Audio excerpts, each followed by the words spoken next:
ഈ കാണുന്നുണ്ട് കൊണ്ട് എത്ര നല്ല സോഫ്റ്റായ ഹെൽത്തിയായ ചപ്പാത്തി ഉണ്ടാക്കാനായിട്ട് പാലക്കാണ് മെയിൻ ഇൻഗ്രീഡിയൻ്റ് ആയിട്ട് വേണ്ടത്. അത് നന്നായിട്ടൊന്ന് കഴുകിയെടുത്തതിന് ശേഷം ചൂടായിക്കൊണ്ടിരിക്കുന്ന വെള്ളത്തിലേക്ക് ഇട്ടിട്ട് ഒന്ന് ബ്ലാൻഡ് ചെയ്തെടുക്കുകയാണ് ചെയ്യുന്നത്. ഈ ഒരു പരുവായി കഴിയുമ്പോഴത്തേനും നമുക്കത് എടുക്കാം. അതിൻ്റെ ഒരു പച്ച കളർ മെയിൻറ്റെയിൻ ചെയ്യുന്നതിന് വേണ്ടിയിട്ട് ഒന്ന് തണുത്ത വെള്ളത്തിൽ ഒന്ന് ചെറിയ വാഷ് ഓഫ് ചെയ്ത് ഡ്രെയിൻ ചെയ്യാൻ വെക്കുക. അതിനുശേഷം ഒരു മിക്സിയുടെ ജാറിലേക്ക് അതിട്ടിട്ട് കുറച്ച് വെളുത്തുള്ളി, ഇഞ്ചി, പച്ചമുളക്, ജീരകം ഇതൊക്കെ നമ്മുടെ ടേസ്റ്റിനനുസരിച്ച് ഇടാവേ ക്വാണ്ടിറ്റി.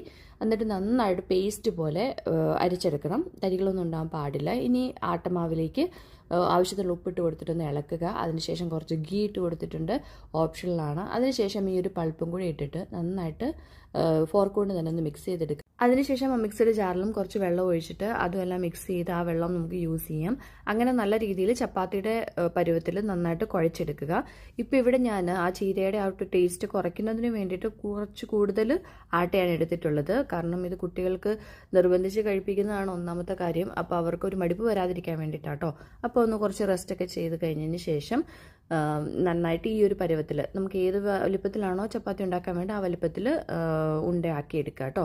ഇതിപ്പം നമുക്ക് ഉടനെ വേണമെങ്കിൽ ഇപ്പം തന്നെ ഈ ഒരു നമ്മൾ നോർമലി ഉണ്ടാക്കുന്ന ചപ്പാത്തി ഉണ്ടാക്കാം. അതല്ല എന്നുണ്ടെങ്കിൽ ഫ്രീസ് ചെയ്യാനായിട്ടാണെങ്കിൽ ഒരു പാത്രത്തിന് മേളിൽ ഇങ്ങനെ സിപ്ലോക്ക് ബാഗ് വെച്ചിട്ട് ഇങ്ങനെ കുറച്ച് ഗ്യാപ്പ് ഇട്ടിട്ട് ആദ്യം ഒന്ന് അടുക്കി കൊടുക്കുക.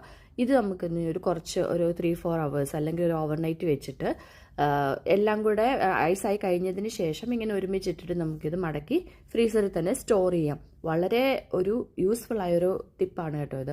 അപ്പോൾ ഇത് ഫ്രീസ് ചെയ്ത് കഴിയുമ്പോഴത്തേനും ഈ ഒരു പരുവത്തിലാണ് ഇരിക്കുന്നത്. ഞാനിപ്പോൾ നെക്സ്റ്റ് ഡേ ഉണ്ടാക്കാൻ വേണ്ടിയിട്ടാണ്.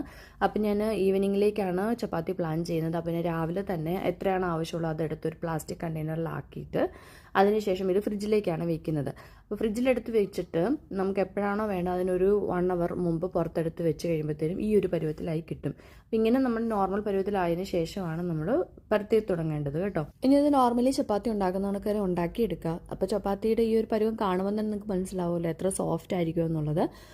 ട്രസ്റ്റ് മീ, ഇത് നമുക്ക് പാലക്കും അങ്ങനെയുള്ള ഹെൽത്തി ആയിട്ടുള്ള കാര്യങ്ങളൊക്കെ കഴിക്കാത്ത കുട്ടികളെ കഴിപ്പിക്കാൻ പറ്റിയൊരു റെസിപ്പിയാണ്. ഇതുപോലെ തന്നെ ബീട്രൂട്ട് വെച്ചിട്ട് അതുപോലെ മറ്റ് എന്ത് വെച്ചിട്ടും നമുക്കിത് റെഡിയാക്കി എടുക്കാവുന്നതാണ്. അപ്പോൾ അതിന് ഞാൻ കോമ്പിനേഷനായിട്ട് ഇന്ന് ഞാൻ ചില്ലി ചിക്കനാണ് റെഡിയാക്കിയിട്ടുള്ളത്. ഇങ്ങനെ ഈ ഒരു രീതിയിൽ ഫ്രീസ് ചെയ്യുന്നത് കൊണ്ട് തന്നെ എനിക്കത് ഭയങ്കര ഈസിയാണ്. കാരണം എല്ലാ ദിവസവും നമ്മൾ ചീര നന്നാക്കാനോ അങ്ങനെയൊന്നും നിൽക്കണ്ട. ഒരു രീതിയിൽ ഈ ഒരു മെത്തേഡിൽ തന്നെ അത് ഫ്രീസ് ചെയ്ത് വെക്കണം. കാരണം നമ്മൾ ഓരോന്ന് ചെയ്യുന്നതിൻ്റെ അനുസരിച്ചിരിക്കും എങ്ങനെയാണ് അതിൻ്റെ ക്വാളിറ്റി നഷ്ടപ്പെടാതിരിക്കുക എന്നുള്ളത്.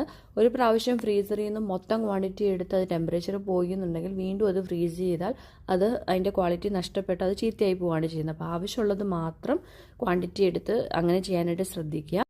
അപ്പോൾ അത്രയേ ഉള്ളൂ ഇന്നത്തെ വീഡിയോ. അടുത്ത വീഡിയോയിൽ നമുക്ക് വീണ്ടും കാണാം. ബൈ.